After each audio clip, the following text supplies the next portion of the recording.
विट्ठल जी महाराज की महाकथा पौत एक बहुत प्राचीन समय की बात है, जब धरती पर धर्म और अधर्म के बीच संतुलन डगमगाने लगा था। मनुष्य अपने कर्मों से दूर होता जा रहा था।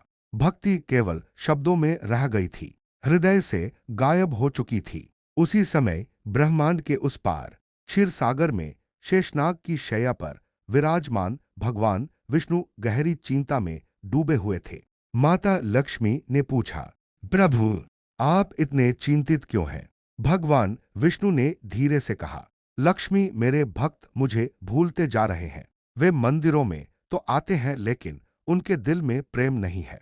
माता लक्ष्मी ने मुस्कुराते हुए कहा, प्रभु, जब भी ऐसा हुआ है, आपने स्वयं धरती पर जाकर भक्ति का मार्ग दिखाया है।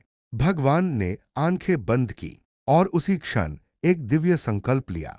इस बार मैं ऐसे भक्त के लिए जाऊंगा जो मुझे नहीं, बल्कि अपने कर्तव्य को भगवान मानता हो। पृथ्वी पर एक कहानी की शुरुआत। महाराष्ट्र की पवित्र भूमि पर चंद्रभागा नदी के किनारे एक छोटा सा गांव था। वहीं रहता था एक युवक पुंडलिक। लेकिन पुंडलिक कोई संत या ज्ञानी नहीं था। वह घमंडी था, क्रोधी था और सबसे बड़ी बात, वह अपने माता पिता का सम्मान नहीं करता था।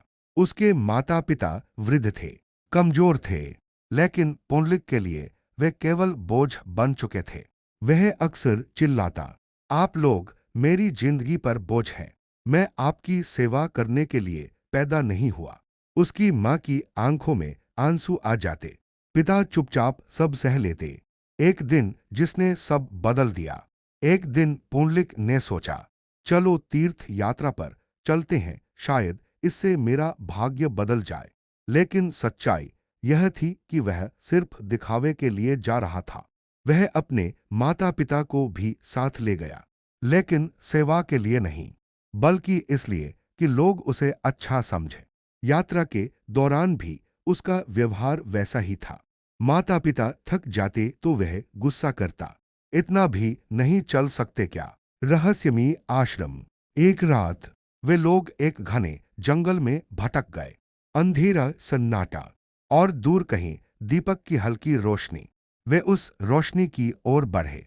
वहां एक आश्रम था। अंदर कुछ ऋषि ध्यान में लीन थे। पुंडलिक ने सोचा, चलो यहां रात गुजार लेते हैं। लेकिन जैसे ही वह अंदर गया, उसने कुछ अजीब देखा। 3 स्त्रियां, बहुत सुंदर लेकिन गंदे वस्त्रों में, थकी हुई और उनके शरीर पर मिट्टी लगी हुई थी। वे आश्रम की सफाई कर रही थीं। 3 देवियों का रहस्य। पुंडलिक ने हंसते हुए पूछा, तुम लोग कौन हो? इतनी गंदी हालत में क्यों हो? उनमें से एक ने शांत स्वर में कहा, हम वही हैं जिनके बिना संसार का जीवन असंभव है। दूसरी ने कहा, हम पापों को धोती हैं। तीसरी ने धीरे से कहा, हम गंगा, यमुना और सरस्वती हैं। यह सुनकर पुंडलिक के पैरों तले जमीन खिसक गई। क्या यह कैसे हो सकता है? गंगा ने कहा, जब लोग अपने पापों को धोने हमारे पास आते हैं, तो उनका सारा पाप हम अपने ऊपर ले लेते हैं।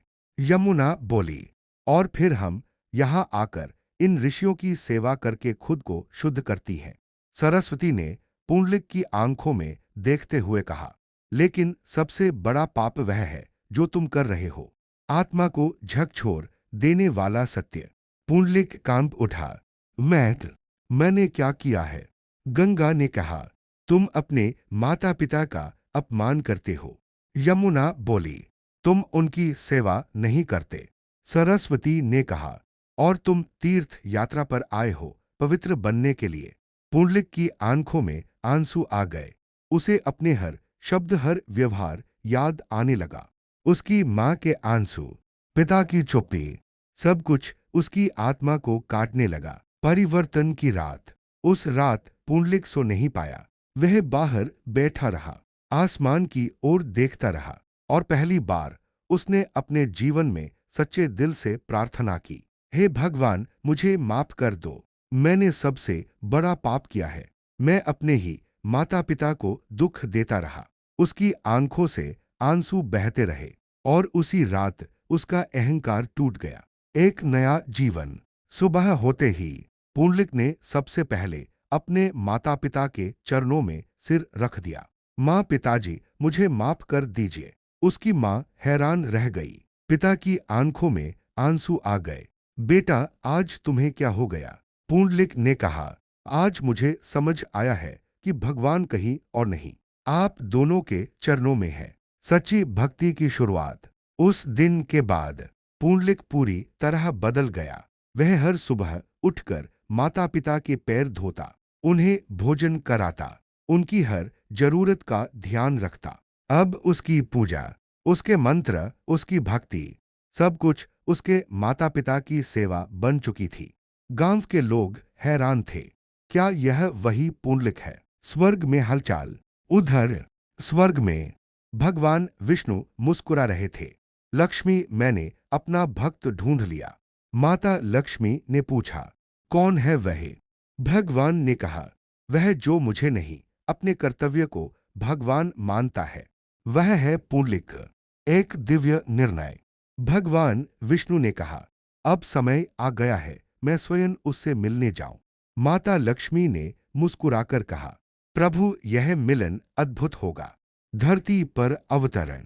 एक रात जब पूरा गांव सो रहा था, जब चंद्रभागा नदी चांदनी में चमक रही थी, तभी एक दिव्य प्रकाश आसमान से उतरा और उस प्रकाश से प्रकट हुए स्वयं भगवान विष्णु। लेकिन इस बार वे किसी राजा के महल में नहीं गए। वे सीधे पहुंचे एक साधारण से घर में, जहां एक पुत्र अपने माता पिता के पैर दबा रहा था। यहीं से शुरू होती है सबसे प्रसिद्ध घटना, ईंट पर खड़े भगवान की कथा। विट्ठल जी महाराज की महाकथा पार्ट 2। रात गहरी हो चुकी थी। आसमान में चांद अपनी चांदी जैसी रोशनी फैला रहा था। चंद्रभागा नदी शांत बह रही थी। पूरा गांव नींद में डूबा हुआ था। लेकिन उस शांत रात में एक घर के भीतर भक्ति की एक अनोखी ज्योति जल रही थी। सेवा में लीन पुंडलिक। पुंडलिक अपने माता पिता के पास बैठा था। उसके हाथ धीरे धीरे उनके पैरों को दबा रहे थे। उसकी आंखों में अब अहंकार नहीं, सिर्फ प्रेम और समर्पण था। माँ की थकी हुई सांसें, पिता के कांपते हुए हाथ। पुंडलिक के लिए यही उसकी पूजा थी, यही उसका मंदिर, यही उसका भगवान। उसी समय दिव्य आगमन। अचानक घर के बाहर एक तेज प्रकाश प्रकट हुआ, जैसे हजारों सूरज एक साथ चमक उठे हों। धीरे धीरे वह प्रकाश एक दिव्य रूप में बदलने लगा। पीतांबर धारण किए, 4 भुजाओं वाले, शंख, चक्र, गदा और पद्म लिए हुए, स्वयं भगवान विष्णु। दरवाजे पर दस्तक। भगवान ने धीरे से दरवाजे पर दस्तक दी। ढक ढक ढक। पुंडलिक। आवाज मधुर थी, लेकिन उसमें ब्रह्मांड की शक्ति थी। पुंडलिक ने सुना, लेकिन वह रुका नहीं। वह अभी भी अपने माता पिता की सेवा में लगा रहा। भगवान की पुकार। फिर आवाज आई, पुंडलिक, मैं तुम्हारा भगवान हूं, मैं तुमसे मिलने आया हूं। यह सुनकर भी पुंडलिक तुरंत नहीं उठा। उसने एक पल के लिए आंखें बंद की और मन ही मन सोचा, अगर मैं अभी उठ गया तो मेरी सेवा अधूरी रह जाएगी। सबसे बड़ा निर्णय। उस क्षण पुंडलिक के सामने 2 रास्ते थे। एक तरफ स्वयं भगवान खड़े थे, दूसरी तरफ उसके माता पिता। और उसने चुना अपने माता पिता को। विट्ठ की ऐतिहासिक घटना। पुंडलिक ने पास पड़ी एक ईंट उठाई और बिना दरवाजा खोले उसे बाहर फेंकते हुए कहा, प्रभु, कृपया इस ईंट पर खड़े हो जाइए। मैं अभी अपने माता पिता की सेवा पूरी कर लूं, फिर आपके दर्शन करूंगा। भगवान का अद्भुत उत्तर। कुछ क्षण के लिए पूरा वातावरण शांत हो गया, जैसे समय भी रुक गया हो। और फिर भगवान विष्णु मुस्कुराए। उन्होंने वह ईंट उठाई और उस पर खड़े हो गए, हाथ कमर पर रखकर, शांत स्थिर और अपने भक्त की प्रतीक्षा करते हुए। देवताओं में आश्चर्य। स्वर्ग में यह दृश्य देखकर सभी देवता चकित रह गए। इंद्र ने कहा, यह कैसे संभव है? भगवान स्वयं इंतजार कर रहे हैं। नारद मुनि मुस्कुराए। यह है सच्ची भक्ति, जहां भगवान भी भक्त के प्रेम के आगे झुक जाते हैं। सेवा पूरी होने का क्षण। अंदर पुंडलिक अब भी सेवा कर रहा था। धीरे धीरे उसने अपने माता पिता को सुलाया, उनके माथे को छुआ और धीरे से बाहर की ओर बढ़ा। दिव्य दर्शन। जैसे ही उसने दरवाजा खोला, उसकी आंखें चौंधिया गईं। उसके सामने स्वयं भगवान विष्णु खड़े थे, ईंट पर, हाथ कमर पर रखे हुए, मुस्कुराते हुए। पुंडलिक का समर्पण। पुंडलिक के हाथ कांपने लगे। वह तुरंत भगवान के चरणों में गिर पड़ा। प्रभु, मुझे माफ कर दीजिए, मैंने आपको इंतजार करवाया। भगवान ने प्रेम से कहा, पुंडलिक, तुमने मुझे इंतजार नहीं करवाया, तुमने मुझे सिखाया है कि सच्ची भक्ति क्या होती है। भगवान का वरदान। भगवान ने कहा, मैं तुमसे बहुत प्रसन्न हूं, मांगो क्या चाहते हो। पुंडलिक ने हाथ जोड़कर कहा, प्रभु, अगर आप मुझसे सच में प्रसन्न हैं तो आप यहीं रहिए, हम सबके बीच, ताकि हर कोई आपको देख सके, आपकी भक्ति कर सके। विट्ठल रूप की स्थापना। भगवान मुस्कुराए। तथास्तु। और उसी क्षण उनका रूप स्थिर हो गया। वही मुद्रा, वही ईंट, वही हाथ कमर पर। विट्ठल नाम की उत्पत्ति। उस दिन से भगवान उस रूप में पंढरपुर में रहने लगे और लोग उन्हें विट्ठल कहने लगे।